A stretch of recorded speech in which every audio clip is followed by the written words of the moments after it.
Hi, everybody. This is the Baseball Height, the amazing, spectacular, terrific, the great one, the people's champion. Your host, the Hut, and welcome back to the Baseball Hut. And hopefully, you like this video and hit that subscribe button. We got a little bit of a rumor, a very good rumor, I think. This is a report from the New York Post. John Heyman put out a report a little while ago.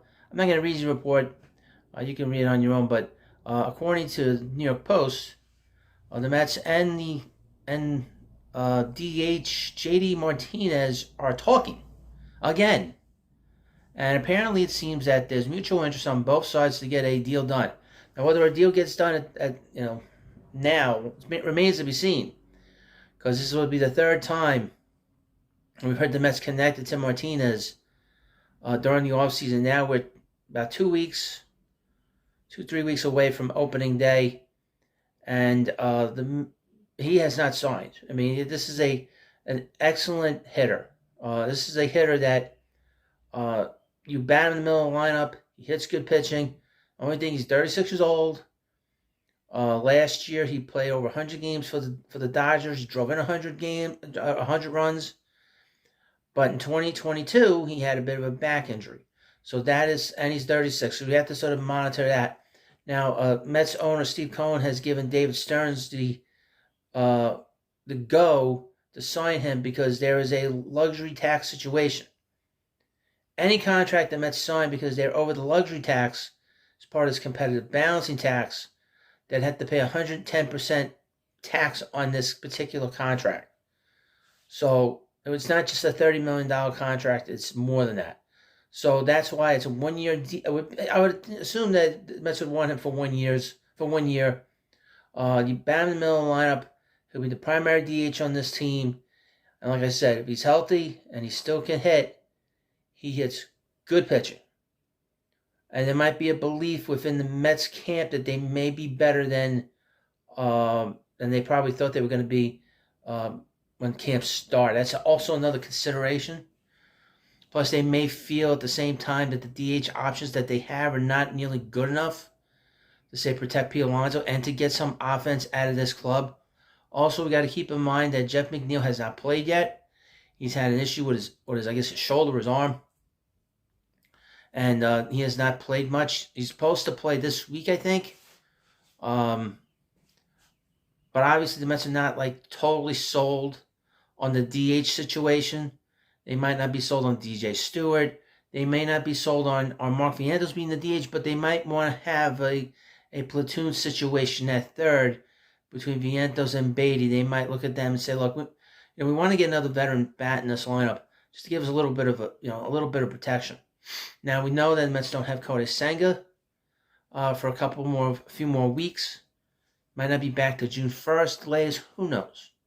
But maybe the Mets feel at this point that they could probably bring in another bat that could help them score some runs, which this would be an enormous move for them, considering how late we are into spring training. I have no issue with it. I felt for a long time that this team needed another hitter in this lineup, a professional hitter in this lineup. For almost 2-3 years, I've been screaming about it. This has been a major problem. Now, he's not nearly as good as he was years ago, because years ago he was a great hitter. He's still good. I wish he was younger. But for 1 year, I'll take a chance on him. And he's still a better hitter than, say, Justin Turner or some of the other guys. He's better than Jorge Soler. This guy could really hit good pitching. That's his reputation that he had with the Red Sox. He kills good pitching. He hits them really hard. Now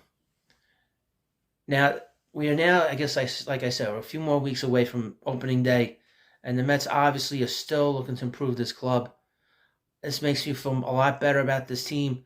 I like what I've seen with the pitching, but it is spring training, so you have to sort of temper that. I think the Mets are a little bit happy with what they've seen. That might be a reason why they've decided to be a little aggressive in this situation. There is mutual interest with the player. And we keep our fingers crossed the Mets are able to push through this and get this done. I'm a big fan of this player. I think he's a terrific hitter. We all know that. And hopefully they'll get this done.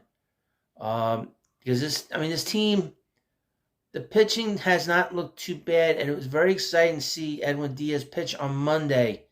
That is a huge sign that he came out with both guns blazing. Even in a spring game, to see him come out throwing that hard and that effective that quickly, that might be another reason why the Mets are looking at JD Martinez. They might be saying to themselves, well, we can do things with this bullpen and get some outs early in the game, get a little more offense on this club. We can win a lot more games than maybe people are predicting. That's the one thing about this particular general manager or president of baseball operations that is different than the other guys that have come in here.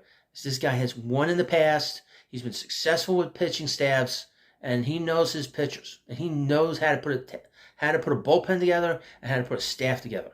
And that has been an enormous problem here over the last really for a long time. So this guy, David Stearns has had to do that. He did that in Milwaukee, and he's trying to do that here. We'll keep our fingers crossed that they find another bat in this lineup, because I really believe to get another bat, and takes a lot of pressure off this pitching staff. So we'll see what happens. So you let me know what you think about this video. Hit that subscribe button, smash that thing. If you're excited to hear about this little bit of news, more just a little news, this big news, subscribe to the channel. I'll get you as much information as I can. I'm not a reporter. I'm a fan like you, but I'll get the information out to you as much and as quickly as I can. Thank you for watching. Have a good day, and I'll see you later.